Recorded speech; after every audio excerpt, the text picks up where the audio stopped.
Who's in, who's out, who's with us, who's no longer with us. Not passed on, but just not on this team.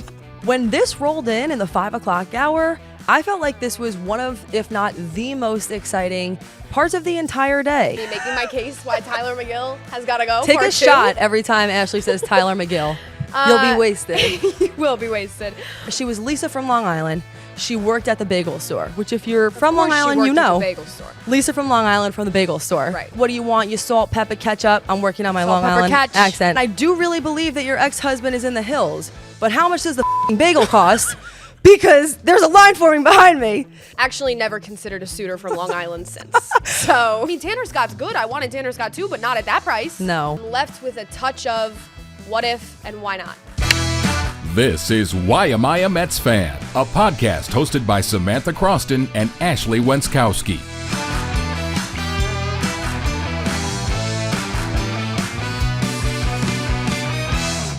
Hello. Welcome into Why Am I a Mets Fan? This is an extra innings pod. We had to do it for deadline day. I'm Samantha Croston. This is Ashley Wenskoski. And after a day of a lot of different things going on in the baseball hemisphere, especially for the Mets, we had to get on here. We had to talk about it, and we'll be doing some grades coming up shortly, too. How are you feeling? The day we've all been waiting for has come and gone. The trade deadline is over for the New York Mets and for everybody else in the league. We are doing this episode because we want to give them a comprehensive grade on the entire deadline, their entire performance, all the trades. But yeah, we're going to get into it, break down who's in, who's out, who's with us, who's no longer with us. Not passed on, but just not on this team. Rest in peace. Great time to tell you can find all of our episodes on our YouTube channel at Why Mets Pod. You can also find us on social media pretty much anywhere at this point. We have Dan the Man rocking the Instagram. Yeah. We have Ashley using the burner on Twitter. We have a TikTok. We're everywhere. Tweet of the week by Danny Abriano. I think it's a good time because it gives us a little overview of what's coming. He said, as the rest of the league was emptying their farm systems for rental players, the Mets got Jesse Winker, Paul Blackburn, HUASCAR BRAZOBAN, Ryne STANEK, Phil MATON without giving up a single top 20 prospect. So that's the overview. Let's get into it. We begin today with right-hand pitcher HUASCAR BRAZOBAN. He came over from the Marlins for utility prospect Wilfred Alara. Yeah, Brazoban, I think the guy that he was the last edition, right? I think the last 10, 15 minutes, like 5:45, I saw that one coming through. Yep. And I think maybe one of the most exciting here in terms of this trade deadline haul. I know Winker's the bat that kind of pops off the page, but in terms of pitching that they got, I think Brazoban maybe has the highest upside. I know he's exciting because he can eat up some of those middle relief innings, kind of serve as a Jose Butto type pitcher, especially as they get down the stretch, as the starting rotation continues to cycle through, get tired, the weeks wear on. Brazoban can really eat up some of those middle relief innings, provide them with quality innings. 10 of his 20 appearances this year have been more than an inning long, so kind of a long relief guy. He's definitely been one of the better relievers in the game at suppressing hard contact the past 3 years. He is 34 years old, but he's in the midst of a great season. Yes. Right now on the year, he has 1 win, 2 losses, 30.2 innings pitched, 2.93 ERA, pretty good, and 34 strikeouts. You mentioned it. He's 34 years old, and he's under contract until 2028, but he's had a big breakout year in 2024. And to your point, all day I had been even just listening to Mets radio, Mets sports talk. Yeah. When this rolled in the 5 o'clock hour, I felt like this was one of, if not the most exciting parts of the entire day. This was obviously a piece that they really needed. His age doesn't bother me at all. And I felt like upon looking at his stats, I'm going to say at least for me, I was surprised at how good of a season Brazoban was having. I was unaware, and the stats make me feel good about him. Yes, he is a little bit of an older player, but that also means that he's more experienced. This was a piece that they needed. The Marlins were giving everyone away, and they got it. Yeah, Marlins had a fire sale, unsurprisingly. They gave up Lara, who was the third baseman in high A. He was their number 22 prospect, according to MLB.com. I can live with that. Any guy to me that's in, I know this might be an unpopular take for some people, but any guy that's in high A, low A, whatever, in single A ball, you don't really formula develop as a player, I guess was what I'm saying, until like AA, AAA, prove yourself.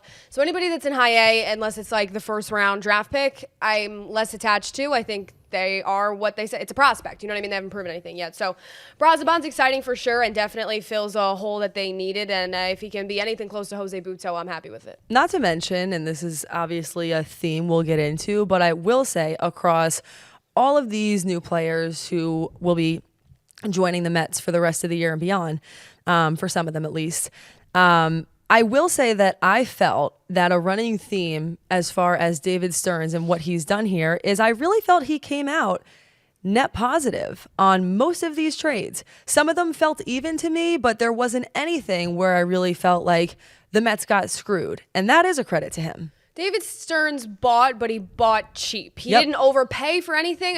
And with the market, what it was this year, with it being such a seller's market, inflation, prices so high. I mean, we can talk about who the Mets did not get. Some of those pieces that we mentioned last week that went to other teams, the prices were just astronomical. Like I said, I didn't want to sell the farm for this year. But when we get into my overall picture of this, I am a little hesitant that maybe he didn't do quite enough. I think this team has such potential that I think I was maybe looking for a little bit more. I like what he did to the bullpen. He really turned around the bullpen. I'm still worried about the starters, but we can Understood. Talk. We'll talk. We'll get it. That's why we're here. Next on the list, we have right-handed pitcher Paul Blackburn coming over from the A's for Cade Morris. He missed a lot of the season due to a stress reaction in his right foot. He has a 4.41 ERA in 9 starts. I don't think that tells the whole story. He's a former first rounder who has a year of control left after this one until 2025. This year, 4 wins, 2 losses, 4.41 ERA, 38 strikeouts in 51 innings pitched. What do you think? Yeah, I mean, he's not flashy, right? He's a back-end rotation guy. He's a 4 or a 5. Maybe he replaces a Tyler McGill, for instance. Not flashy. For instance. Just an example. If you know, you know. He's got kind of decent breaking stuff, you know, when he's on. A good slider, mixes in a fastball, cutter, sinker. I think he has more pitches than Tyler McGill. This is me making my case why Tyler McGill has got to go. Take a shot every time Ashley says Tyler McGill. You'll be wasted. You will be wasted. More pitches than Tyler McGill, and he gets consistent ground balls for outs, really gets hitters to hit into those double plays. Is Blackburn gonna all of a sudden vault the Mets and this rotation into the playoffs? No. Again, not flashy, not super exciting, not someone that I maybe was on my wish list. But he provides them with depth, and if it means Tyler McGill is out of the rotation, I'm happy. I appreciate that. We all know where you're coming from. Stearns was hopping on pretty much immediately. SNY was pumping out his social media clips and some of his responses before 7 o'clock. And on Paul Blackburn, he said, this is an incredibly consistent pitcher who fills the strike zone, has kind of a kitchen sink approach to what he does, and we think he's going to fit into our rotation quite nicely. You mentioned it. He's got a little bit of everything, and we'll just have to see what he's able to do. Next, go ahead. You had something? I was just going to say also, he is under contract through 2025, so not a rental. David Stearns does not like rentals, apparently. But I like that. I do too. That's another thing where you look at his strategy, and we'll give our grades at the end because surely there were some things that could be improved. But I will say, you know, across Mets Twitter, which as we know can have very high highs and very low lows, and you can't please everyone, he pleased a lot of people, and I was impressed with some parts of the way that this day went. A lot of parts, actually. Next on the list, we also have right-handed pitcher Tyler Zuber. He's coming over from the Rays for Paul Gervais, like Case. He was pitching in independent ball not too long ago, 29 years old, has a pretty cool story. Started the year in the Atlantic League with the Long Island Ducks. You know, you know. If you We're know, talking you about know. Long Island again. Is Ashley going to give her Long Island story? Maybe in our last episode ever. We might actually just start a new podcast at that time called Stephen Matt's The Sandwich from Seaport and Ashley's Untold Long Island Stories, a podcast by Ashley and Sam. All I have to say is it's not a PG story, and it's not it's a college story. Let's just say that. And I appreciate, just want to shout out everybody in the comments. It makes me realize that a lot of people are watching these episodes a lot of the way through. That was my takeaway. Totally. When I was seeing that people are commenting about Long Island, just so people understand, if you're new here, if you've been around for a while, I'm actually from Long Island.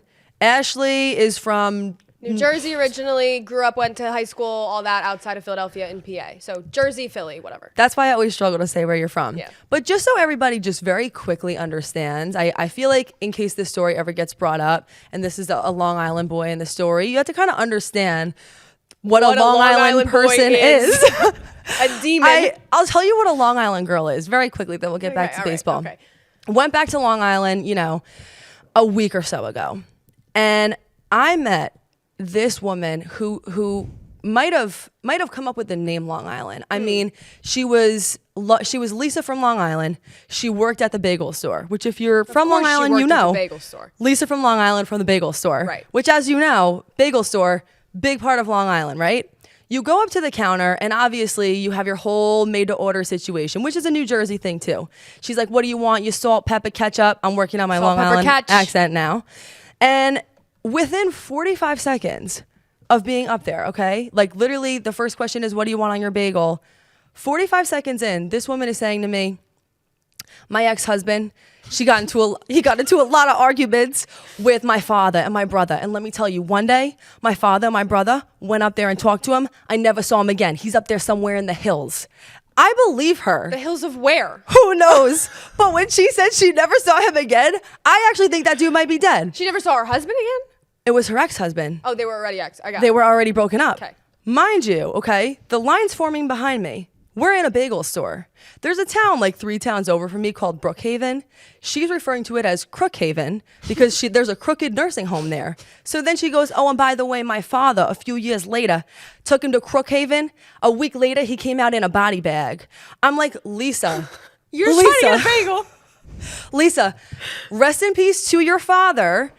And I do really believe that your ex-husband is in the hills. But how much does the bagel cost? Because there's a line forming behind me. Anyway, that's all I have to say about that. Your Long Island accent was very good. My father, my brother. Yeah, good. That's good. I mean, you spent a lot of time around it. You can see. You can tell. I couldn't believe it. Anyway, my roots are always there. Can't take the Long Island out of the girl. Let's just say I'm interested in hearing what that story is all about. And if you did listen last week, the Stephen Matz sandwich, it is in Seaport, which is a deli like 20 minutes away from me. I will tell the story if I can figure out how to tell the story in a cleaned up way. It was a situation gone wrong, and I have actually never considered a suitor from Long Island since. So we'll return to it next week. Shout out Lisa from Long Island, and rest in peace to your ex-husband. Anyway, we're going back to Tyler Zuber. He was pitching with the Long Island Ducks, Mets, Long Island Ducks. We got a thing going on. what is it with the Mets and the Long Island Ducks? I don't know. If we're gonna get into that, I don't know what I mean, honestly, it is right in the backyard. Maybe they have a scouting. Maybe they kind of scout the Long Island Ducks more than they do any other team. I could really see that being true. But yeah, he started the year with the Long Island Ducks. The Rays purchased his contract in May, and he reported to the AAA of the Braves, where he remained until he was actually just very recently added to the Major League roster. Post the All-Star break, he's 29, so he's not, he's not too old, but at the same time, to be 29 and in independent ball definitely could have been the end of the road for him. It's not. He's getting a chance with the Mets, and somebody who David Stearns spoke highly of in his press conference post trade deadline. The Long Island Ducks as an entity is something I feel like we could get into at another time. I would like to talk about the Long Island Ducks at some point. It really is an interesting entity. Daniel Murphy had a stint, Yeah. Long Island Ducks, I feel like, get good players. I agree. So at some point, we'll come back to We'll that. get into it. We may start a Long Island segment at this point. I'm not sure. We'll workshop it. We head over to Jesse Winker. This is obviously a little bit more of old news, but we just wanted to hit on it since we're doing it all today anyway. He's an outfielder. He has a great bat. They sent 24-year-old right-handed pitching prospect Tyler Stewart to the Nationals. This was after Winker had signed for $2 million this winter. He's really been great. Great hitting. He's batting .253. That was before he came over to the Mets. He's playing a solid left field. And honestly, vibes guy from what I've seen so far. Total vibes guy. Yeah, they needed a bat. They needed a lefty bat. He fills both of those roles. They needed an outfielder, so he fills a lot of spots that were holes for them. I think we were even speaking in our last episode, kind of where does he fit, right? Because now, sure, they needed outfield depth, but with Bader back, if Marte ever comes back, with Tyrone Taylor, why are you about to laugh at me? I'm just thinking about Long Island, but I'm gonna lock All right, in. I'm sorry, sorry. we're focusing. we were kind of wondering, if who plays every night. Is it going to be pitching splits? Who's going to be in that lineup? Jesse Winker has played, I think, 2 or 3 of the first few nights that he's been here. He's been in the lineup. So I'm excited to see if he's a bat that can really vault them down the stretch. Definitely, they needed a lefty, and so it works out quite nicely. And he plays a pretty good outfield too. I know tonight he's in right field. This is what day is it? Tuesday. Yeah. He's in right field tonight. Not really a spot where he's very experienced, but right field has been the hole for the Mets. Was he the guy who had that photo that just came out with Pete Alonso and the whole high five? Was that him? I think so. You know what I'm talking about? Yeah. I did. I appreciated, like, the Mets obviously have a certain kind of vibe going where I feel like they're sort of like cheerful and joyous and a little fruity, and I mean that in the most positive way.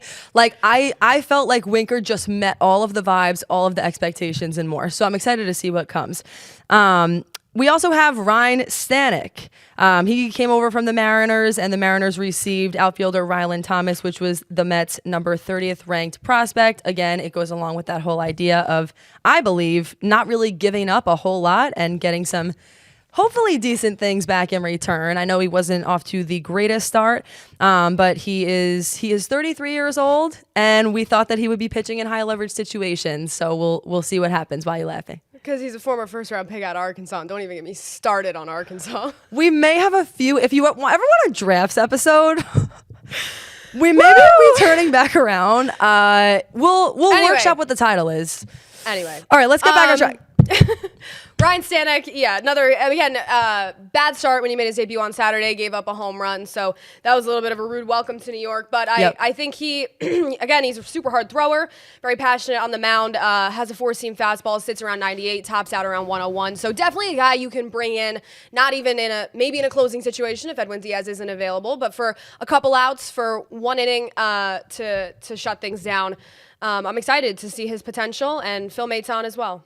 Prior to coming to the Mets, he had a 4.38 ERA, and I see that you wrote this from last week. I have found that this has been the sentiment on all of Mets Twitter, which is when he's good, he's really good. When he's bad, he's really bad. I felt like you kind of actually saw that on display in the time that he's been here, the short time that he's been here. But you mentioned it. He joins Phil Maton as a recent addition. Your fun fact from last week was that both of them won the 2022 World Series with the Astros, so they were also former teammates. Keep that in mind, because obviously the chemistry here matters as you continue to welcome new guys onto a team that already has a lot of juice and glue. So Maton, another right-handed pitcher. Rays are going to get cash or a player to be named later. He's an 8-year veteran. He owned a career 4.28 ERA before starting up with the Mets. And I want to say that you did mention this last week, but that some of his best work really has been in the postseason. You did say that, right? And Ryne Stanek. Okay. Both of them have had better ERAs and better performances in the postseason than their career stats reflect. Okay, so call this our stat of the week. Saw this in an MLB.com article just now, but Maton has allowed just 2 runs over 21 2/3 lifetime playoff innings for Cleveland and Houston. That makes me feel good. That stands out as a stat you want to bold on the piece of paper. Yeah, definitely. The Mets also added Alex Young and Matt Gage earlier this month to the bullpen thing. So if we want to just hone in on the bullpen here for a minute, David Stearns really kind of revitalized and flipped around the whole story of this bullpen in just a few short weeks. Jake Diekman DFA'd, Adrian Hauser DFA'd. I believe the Mets, the 8 bullpen pitchers that they started with, 6 of them are no longer with the team. Obviously, Dednell Nunez is on the IL right now. He didn't start the year with the Mets either, but he's a guy that they're missing. They're still missing Reed Garrett, still missing Sean Reed Foley on their way back from injury, but a lot of new faces in that pen, which I think can only be a good sign in terms of the wear and tear this season. Get some fresh arms in there. Some guys like ZUBER, who haven't really pitched a whole lot this year and that maybe have fresher arms. So the bullpen, if we're just talking about the bullpen, I'm not mad at what David Stearns did. He bought cheap. He didn't give up anyone.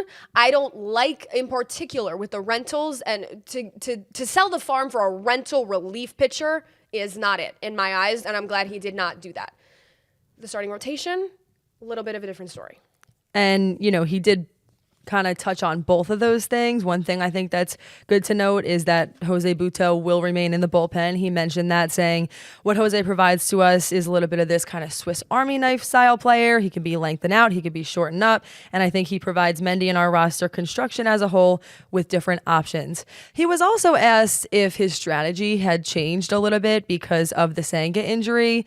I think ultimately his answer was yes, a little bit, but he tried to remain pretty consistent. He said he was always looking to add to the team in a variety of ways, which I think he did. He wanted a little bit of arms to add to the pen, starting pitchers and a lefty bat. So if those were his goals, by all accounts, he did do that. To what degree? I guess that's what we'll discuss next. But it's nice to see that those were the things that Mets fans wanted, and he got them. He got them. He checked off the items on his wish list, maybe not with the flashiest player available, maybe not with the name that everybody knew, but he went through his list and he got what he wanted. Guys that we spoke about that were kind of the hot topics today that the Mets did not get. Jack Flaherty, the Dodgers, hurts a little bit. The Dodgers are a very good team, and I would be surprised if they don't make a deep playoff run, if not the World Series. Tanner Scott was a guy, that one hurt for me. I really wanted Tanner Scott. Maybe it's just because we've seen him so much with the Marlins. We've seen him on the opposite end kind of dominate the Mets. Scott went to the Padres, but that was the perfect example of how high prices were this trade deadline. I mean, he is a 2-month rental, 3 if they make the playoffs, to the Padres. The Padres gave up their number 2, number 4, number 5, and number 24 prospects for 2 months of Tanner Scott. I mean, Tanner Scott's good. I wanted Tanner Scott too, but not at that price. No, not that's like if we're ranking on a scale here, Tanner Scott. Sorry, I'm getting excited. Tanner Scott would have cost you millions. You know what I mean? Like not literally in the baseball sense. Yes. If these guys are hundreds of dollars, Tanner Scott was millions. Mark Canha went to the Giants. Always sucks a little, but he does join Michael Conforto because Michael Conforto did not get dealt, and Blake Snell and Skubal did not move, which I think as the days wore on, we kind of saw that was a possibility. They did not get traded.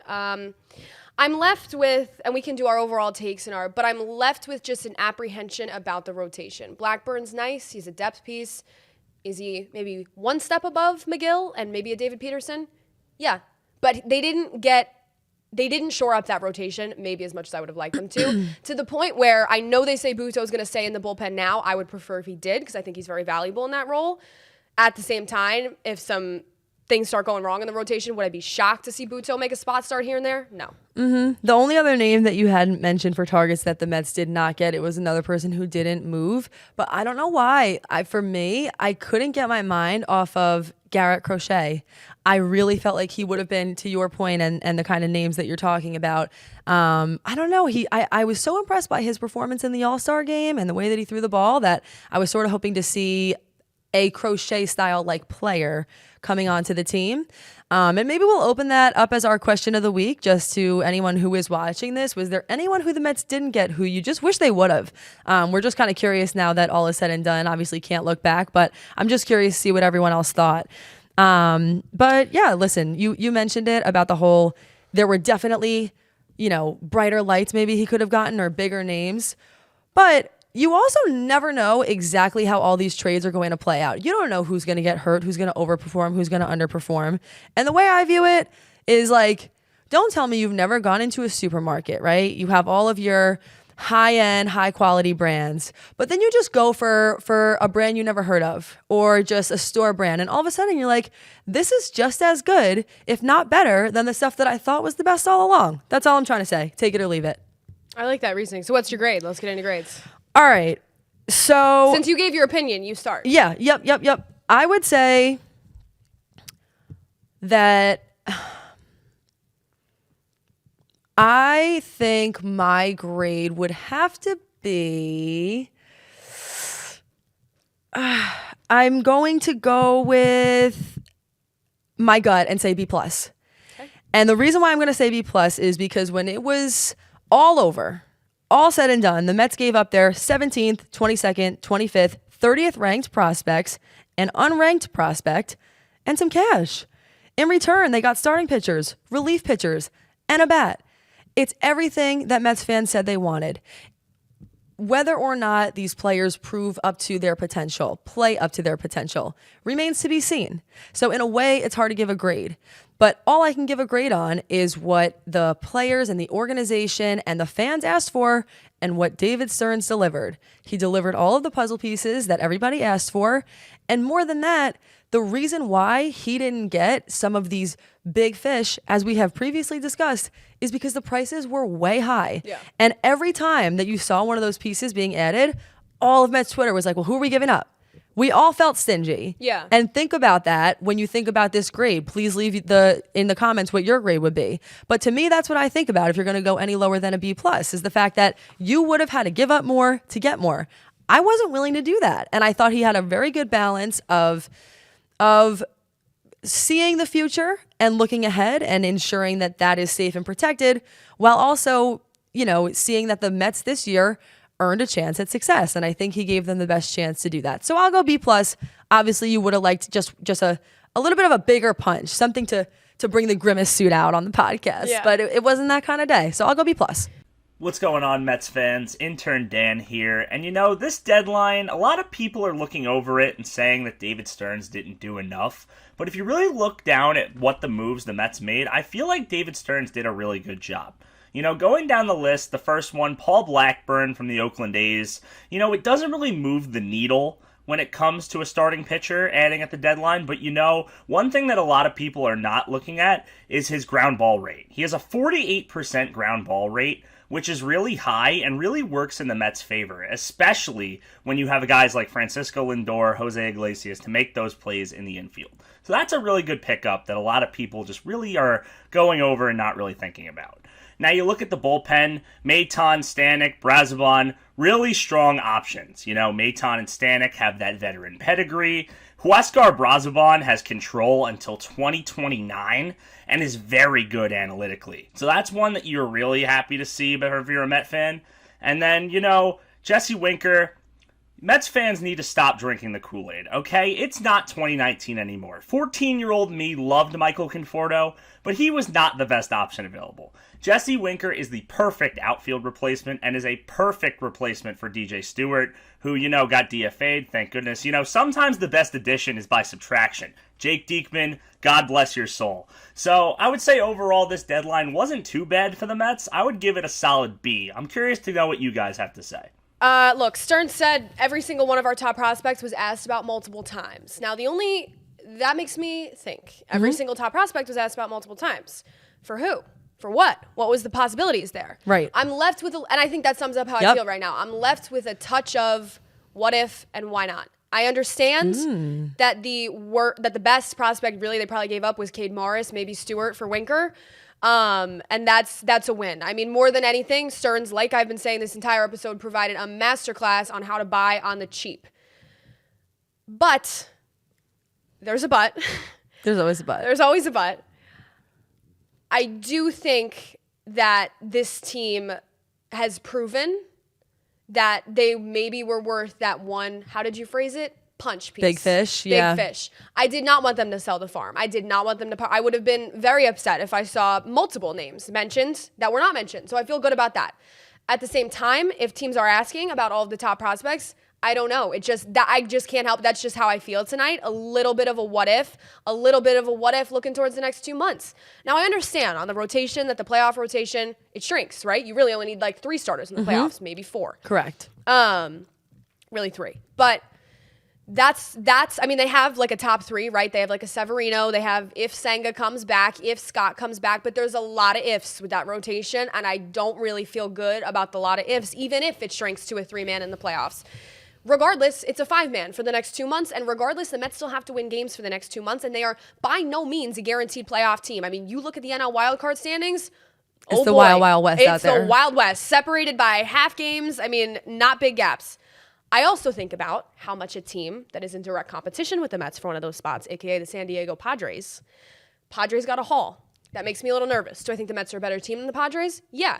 Did the Mets need a big fish? Not necessarily. Did they need a vibes guy? No. Lots of teams at the deadline go fishing for vibes guy. The Yankees across town, Jazz Chisholm, they kind of needed a vibes guy, and he's already provided them that in the first few games. The Mets don't need a vibes guy. The Mets have great vibes. The Mets didn't need like an all-star. But I just feel a little what if. And I don't really know why I feel like that. I think it's the rotation mostly that's leading me to that that decision. I think bats, they're fine. I think Winker's as good as they could have done. I think they fleeced the Nationals for Winker. I think that was a great trade. But yeah, the rotation, I just feel a little what if. And the bullpen, I still feel a little shaky until some of these guys prove themselves in a Mets uniform. You know, they did overhaul the bullpen, so maybe this is the recipe that works. And the funny thing is, you'll never know. Right. And that's what's weird. Yeah. Like, you never know which of those deals fell through or what could have been. And some of them you probably never will. But I understand why you're left wondering that. The gap wasn't completely filled. To me, it's just the Mets have been one of, if not the best team in baseball for the last 2 months. Take out April and take out part of May. The Mets have been maybe the best team in the league. They deserved to buy. And they bought, and I understand that. But with the high caliber of play that they have consistently been playing, now it's not just a hot streak. It's not just a good few weeks. It's not just a grimace era. This is what they've played down the stretch throughout the summer. I think I'm hesitant that they didn't buy a little more, but I hope that I'm wrong. I tend to err on the more pessimist side of things with the Mets just because we're yin and yang, man. That's how we roll. So I am giving the Mets a B, but I want to give them a B minus a little bit just because of everything that I just said. But I am giving them a B because I think Stearns, like I said, really provided a fantastic example of how to buy and get what you need while not sacrificing the future. And I can appreciate that as well. I'm hesitant on what some other teams got. I'm hesitant when I look at the Padres. We'll just have to see how it all shakes out. We'll just have to see how it all shakes out. Final thoughts? Anything else you got to say? Final thoughts. I mean, this is it, right? This is the last 2 months of the season. Now I feel like throughout this podcast, we had been awaiting the trade deadline. It would kind of been that benchmark that we were looking towards. This is it. It's over. It's done. They didn't get a huge name. They didn't get a flashy name. That's okay. They got some good names. I give them a B. I feel a little what if, but.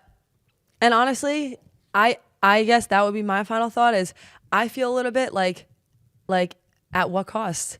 I feel like no matter who you were getting, if it was a big fish, you were going to have to give something big up. And Stearns, I'm sure, has his reasons for why he didn't do that, but I can also understand if fans were disappointed. At this point, if you're a Mets fan, you just got to believe. Thank you so much for joining us, as always. That's Ashley Wenskoski. I'm Samantha Croston. We will see you again next Sunday right here. See you later. Bye.